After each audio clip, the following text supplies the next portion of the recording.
Anies diam. Pak Anies soal PA12 Pak Anies. PA12 Pak Anies tetap ada perubahan Pak Anies. PA212 Pak Anies. Itu patung kuda, ya. Patung kuda ini tidak di bawah Polda Metro izinnya, tetapi di bawah pemerintah daerah. Pemerintah daerah tidak mengeluarkan izin. Kemudian harus ada juga rekomendasi dari Satgas Covid ya di situasi pandemi ini. Satgas Covid Provinsi DKI tidak memberikan rekomendasi izin kepada panitia 212. Nah, untuk rekan-rekan pahami juga bahwa bukan hanya penolakan ataupun tidak diberikan rekomendasi di wilayah Polda Metro ataupun oleh Satgas Covid DKI, ya. Ternyata di Masjid Azikra di Sentul, Bogor, ya, mereka juga tidak mendapat izin, gitu ya.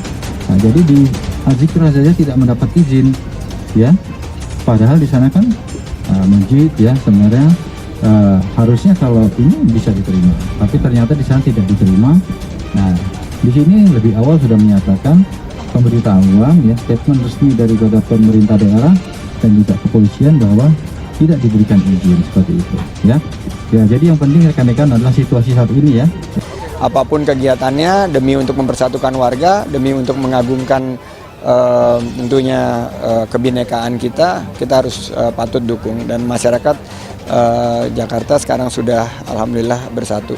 Tapi kalau misalnya konsepnya besok adalah konsep maulid dan berzikir dan mempersatukan warga, ya tentunya dia mengatakan ada aspek yang lain, yaitu aspek kesehatan. Nah, kalau urusannya itu, maka selama proses berunjuk rasa atau menyampaikan pendapat, protokol kesehatan tetap harus dijaga, pakai masker, ya, menjaga jarak, mencuci tangan dan lain sebagainya. Itulah yang saya katakan tadi, aspek teknis dan kesehatannya.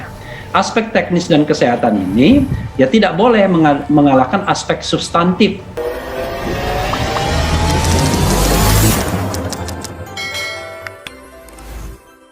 Tapi yang pasti adalah selalu ada agenda politik yang diusung kelompok 212.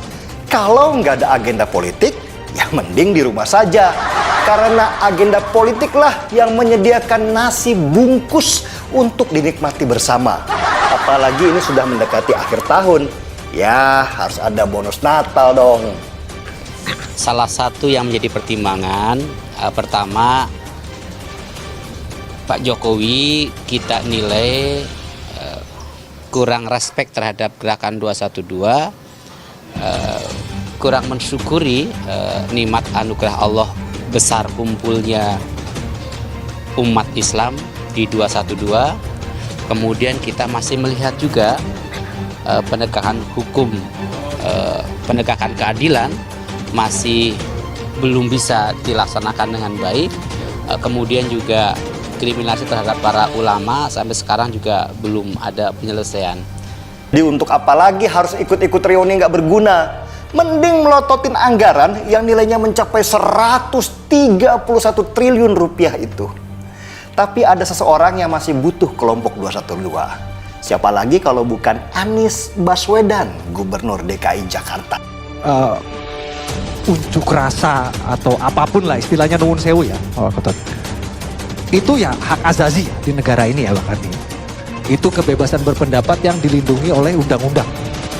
Justru menurut saya itu indikasi bahwa demokrasi di negara kita ini ya iklimnya masih sehat, iklim demokrasinya. Dan juga sebenarnya itu indikasi ya bahwa rezim ini ya nggak otoriter gitu, masih bisa kumpul-kumpul gitu, meskipun ada yang jelek-jelekin pemerintah gitu misalnya gitu ya.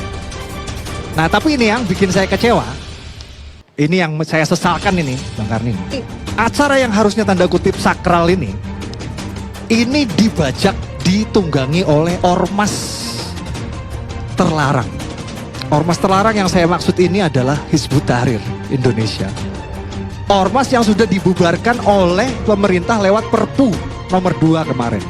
Saat ditanya apakah keluarkan izin reuni Akbar 212 di Monas, Gubernur DKI Jakarta Anies Baswedan tak juga memberikan tanggapan terkait rencana diadakannya reuni Akbar 212 di Monas, Jakarta Pusat. Saya nggak ngurusi itu, kata Anies. Ketika ditanya apakah mengeluarkan izin penggunaan Monas untuk reuni Akbar 212, Anies tak menjawab. Padahal, Wakil Gubernur DKI Jakarta Sandiaga Uno juga kerap mengatakan bahwa izin penggunaan Monas merupakan kebijakan penuh Anies. Sejumlah elemen masyarakat berencana menggelar kegiatan peringatan Maulid Nabi Muhammad SAW dan juga reuni Akbar alumni 212 di kawasan Monas. Kegiatan itu dilakukan untuk memperingati 1 tahun aksi 212. Kapolda Metro Jaya, Irjen Idam Aziz juga meminta aksi itu sebaiknya digelar di Masjid Istiqlal, Jakarta Pusat. Kendati begitu, jika massa tetap bersikeras melangsungkan kegiatan itu di dalam Monas, kata Idam, Polri dan TNI siap mengamankan aksi itu. Ia mengaku telah menyiapkan rencana pengamanannya, bahkan Anies, Sandi, hingga Presiden Jokowi disebut akan diundang dalam acara ini. Sebelumnya, Anies juga telah mendeklarasikan kebebasan penggunaan Monas untuk kegiatan kebudayaan dan keagamaan melalui prosedur perizinan tertentu.